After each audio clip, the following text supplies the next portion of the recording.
विगत दिवस जनपद के विकासखंड अगस्त्यमुनि अंतर्गत ग्राम सिंद्रवानी छिनका नगरासू में गुलदार के हमले से मृतक 5 वर्षीय बालक के पीड़ित परिजनों से आज जिलाधिकारी प्रतीक जैन ने भेंट कर उन्हें ढांढस बंधाया। जिलाधिकारी ने इस दुखद घटना पर गहरा शोक व्यक्त करते हुए परिवार को इस विषम परिस्थिति में धैर्य एवं हौसला बनाए रखने का आग्रह किया। उन्होंने कहा कि संपूर्ण जिला प्रशासन इस कठिन समय में पीड़ित परिवार के साथ मजबूती से खड़ा है तथा हर संभव सहायता प्रदान की जाएगी। जिलाधिकारी ने परिवार की आर्थिक व सामाजिक स्थिति को देखते हुए प्रधानमंत्री आवास योजना के अंतर्गत आवास लाभ दिलाने के निर्देश दिए। साथ ही आवश्यकता पड़ने पर गांव में ही सुरक्षित स्थान पर परिवार के विस्थापन की भी व्यवस्था किए जाने की बात कही। उन्होंने आश्वस्त किया कि मृतक बालक की माता के बैंक खाते में 10 लाख रुपये की आर्थिक सहायता तत्काल उपलब्ध कराई जाएगी। जिलाधिकारी ने मृतक बालक की 2 बहनों को राज्य सरकार की छात्रवृत्ति योजना के अंतर्गत 18 वर्ष की आयु तक शिक्षा का लाभ दिलाने तथा मृतक के दादा दादी को वृद्धावस्था पेंशन से आच्छादित करने के निर्देश संबंधित अधिकारियों को दिए। ग्रामीणों की सुरक्षा को प्राथमिकता देते हुए जिलाधिकारी ने गांव एवं सड़क किनारे उगी झाड़ियों के तत्काल कटान के निर्देश दिए। गांव में आज ही 5 सोलर लाइट स्थापित कराई गई हैं तथा आवश्यकता अनुसार और लाइट लगाने के निर्देश दिए गए हैं। साथ ही गांव के आसपास घेरबाड़ फेंसिंग कराने के भी निर्देश दिए गए। गुलदार की धरपकड़ के लिए वन विभाग द्वारा ग्रामीणों की राय को शामिल करते हुए विभिन्न स्थानों पर 3 पिंजरे लगाए गए हैं तथा 5 ट्रैप कैमरों सहित आधुनिक उपकरणों की सहायता से लगातार निगरानी की जा रही है। वन विभाग की गश्ती टीम क्षेत्र में निरंतर गश्त कर रही है। इसके अतिरिक्त वाइल्ड लाइफ विशेषज्ञों को भी मौके पर बुलाया गया है, जो आगामी 4 से 5 दिनों तक क्षेत्र में रहकर गुलदार की गतिविधियों की मॉनिटरिंग करेंगे। उल्लेखनीय है कि कल देर सायं सिंद्रवानी छिनका नगरासू निवासी दक्ष पुत्र हेमंत बिष्ट उम्र लगभग 5-6 वर्ष पर गुलदार ने हमला कर दिया था, जिससे उसकी मृत्यु हो गई। घटना की सूचना मिलते ही जिलाधिकारी के निर्देश पर एसडीएम रुद्रप्रयाग सोहन सिंह सैनी के नेतृत्व में 7 अलग अलग टीमों द्वारा गहन सर्च अभियान चलाया गया। रात्रि लगभग 11 बजे बच्चे का शव बरामद कर लिया गया। सर्च अभियान में एसडीओ वन देवेंद्र पुंडीर के नेतृत्व में वन विभाग की 3 टीमें, कुल 20 कर्मी लगातार मौके पर तैनात है। इसके अतिरिक्त डीडीआरएफ की 2 टीम, एसडीआरएफ की 1 टीम, पुलिस एवं जिला प्रशासन की टीम ने संयुक्त रूप से अभियान चलाया।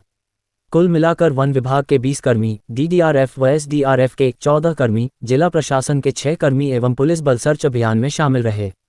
शव को पोस्टमार्टम हेतु जिला चिकित्सालय भेजा गया। जिलाधिकारी ने ग्रामीणों से अपील की है कि वे जंगली जानवरों की संभावित गतिविधियों को देखते हुए सतर्क रहें और किसी भी संदिग्ध गतिविधि की सूचना तत्काल प्रशासन व वन विभाग को दें। हम लोग अभी सिंद्रवानी गांव में हैं और कल शाम को यहाँ पे बड़ा अनफॉर्चुनेट इंसिडेंट हुआ।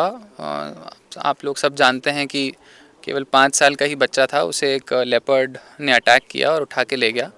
और जैसे ही हमारे को इन्फॉर्मेशन मिली, प्रशासन की सभी टीमें, एसडीआरएफ, डीडीआरएफ, फॉरेस्ट वन विभाग से सभी फॉरेस्ट गार्ड्स, एसडीओ, डीएफओ सभी कल रात को भी यहाँ पे मौके पे आ गए थे और 5 से 6 अलग अलग टीमों ने गांव में आके वृहद सर्च अभियान चलाया। और पहले तो पूरी कोशिश की गई कि बच्चे को किसी तरह ज़िंदा अगर मिल जाता, लेकिन फिर भी अनफॉर्चुनेटली हमें जब टीम ने सर्च किया तो कुछ बॉडी पार्ट्स बच्चे के यहाँ पे मिले और वो तुरंत जैसे ही मिले हमने हेल्थ टीम को भी इन्फॉर्म करके बॉडी को पोस्टमार्टम के लिए भेज दिया।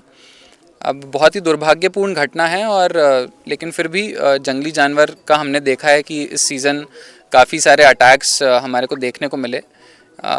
यह जो घटना है, अब इसके लिए हम आगे क्या करने जा रहे हैं, आज भी पूरी फॉरेस्ट की टीम यहाँ पे मौजूद है और हमने देहरादून से भी जो वाइल्ड लाइफ एक्सपर्ट हैं उनको भी यहाँ पे बुला लिया है। तो वो खुद यहाँ पे स्टेशन रहेंगे अगले 3 से 4 दिन। हमारी कोशिश रहेगी कि पहले लेपर्ड को हम लोग पिंजरे में यहाँ पे किसी तरह पकड़ लें। उसके लिए 3 पिंजरे वन विभाग की टीम ने आज ही यहाँ पे आके इंस्टॉल कर दिए हैं। साथ ही में 5 ट्रैप कैमराज, जिससे कोई भी अगर मूवमेंट होता है वाइल्ड एरिया में तो वो ट्रैप करने में हम लोग सक्षम होंगे। और ट्रैप कैमराज के साथ साथ में 5 और थोड़े हाई टेक कैमराज यहाँ पे लगाए गए हैं जो रिमोटली भी मॉनिटर हो सकते हैं। और इन हाई टेक कैमराज में 360 डिग्री व्यू मिलता है, तो दूर से भी देखा जा सकता है अगर कोई वाइल्ड लाइफ एक्टिविटी यहाँ पे हो तो परिवार के साथ, यहाँ पे अफेक्टेड फैमिली के साथ और बाकी जो गांववासी हैं उन सब के साथ मैंने डिटेल में चर्चा करी है। तो ये तो स्टेप्स हैं कुछ जो हम लोग लेपर्ड को अब पकड़ने में यूज़ करेंगे। साथ ही में मैंने यहाँ पे आके बात करी तो कुछ ऐसे इश्यूज़ हैं जो बाकी गांव वालों ने भी बताए।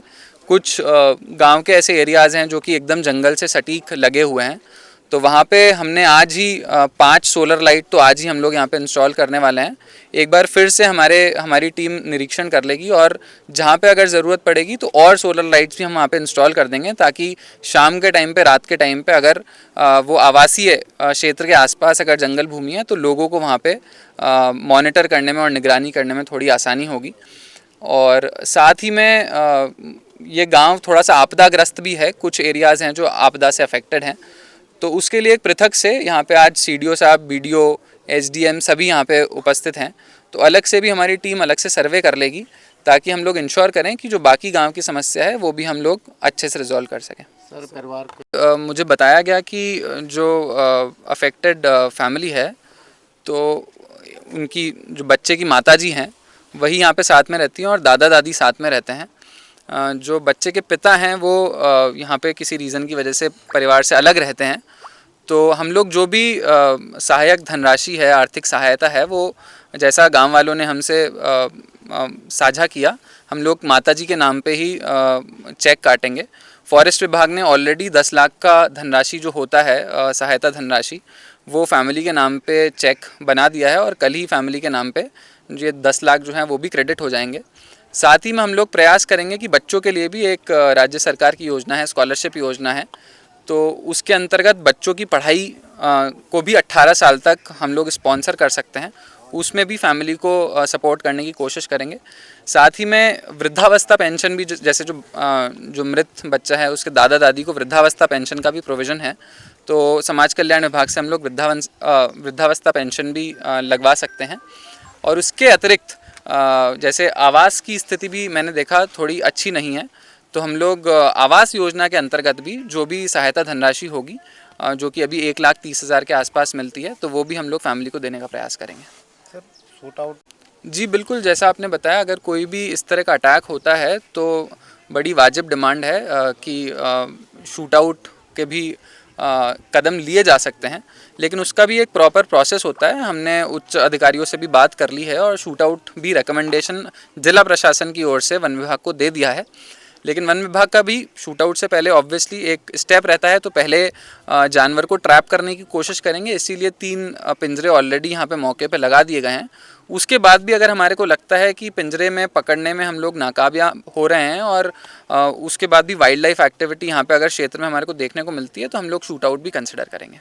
सिंह राणा, उन्होंने आश्वासन तो काफ़ी दिया है और संतुष्टि भी है कि मैंने कुछ हो जाएंगे, इसमें पूरे होने की ज़्यादा संभावना है। एक तो हमें मैंने जो रिपोर्ट से उन्होंने 10 लाख का वो कलम दिलाने वाली बात कही है, दूसरी मैं उनकी माँ के लिए आवास, मैंने खनन न्यास से मैंने आवास की बात कर रहा हूँ कि मैंने आवास का एक चेक मैंने हम इनको आवास का चेक दे देंगे। बाकी बच्चों के लिए मैंने जो है पढ़ाई 18 साल तक मैंने जो है फ्री करवाएंगे, काफ़ी सांत्वना मिली है। और दूसरी बात है, शासन का बहुत अच्छा हो रहा। कल से मैंने जो हम भी देख रहे हैं यहाँ पे वो मैंने परेशानी है, रात भर लगे रहे, उन्होंने मैंने जो है डेड बॉडी भी बहुत जल्दी प्राप्त कर ली थी। और बाकी यहाँ पे कुछ शिकायतें और भी थी गांव वालों की। आपदा मैंने काफ़ी 6-7 महीने हो गए हैं, इन्होंने बार बार कहा था कि मैंने आज करते हैं, कल करते हैं, अभी तक नहीं आए। परसों जनता दरबार में भी ये बात उठाई थी, तो उस पर उन्होंने कहा 5 दिन के बाद हम यहाँ पहुँच जाएंगे। आज 5 दिन के, आज मैंने करीबन 15-20 दिन हो गए, अभी तक वो यहाँ नहीं पहुँचे।